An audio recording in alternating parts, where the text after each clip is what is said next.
મગફળીમાં એગ્રીકોનનું કાલા હીટ મૂકવાનું છે અને આનું શું રિઝલ્ટ છે એ અમે હવે ડ્રીપમાં મૂકીએ છીએ અને 2 દિવસ પછી તમને બતાવશું.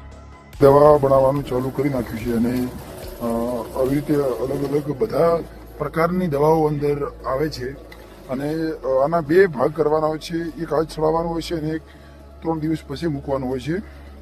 એગ્રીકોનનું કાલા હીટ છે તો આપણે બધી દવા અંદર મિક્સ કરીશું અને પછી આપણે ચડાવીશું. આપણે બધી દવા મિક્સ કરી પી છે અને હવે પીપું ભરાય તેની રાહ જોઈ રહ્યા છીએ અને થોડું મિક્સ કરી લઈએ દવા બધી. આપણે દવા બની ગઈ છે અને હવે પંપ દ્વારા ફુવારામાં મૂકીએ છીએ. દવા મૂકી દીધી છે અને હવે આપણે 2 દિવસમાં જે પીલી છે અને આનો ગ્રોથ કેવો છે, આથી શું ફાયદો છે એ આપણે 2 દિવસમાં હવે 3 દિવસમાં જોઈશું કે જે આ એગ્રીકોનની કાલા હીટ છે તે મુકાય કે ના મુકાય. તો જય હિન્દ, જય જવાન.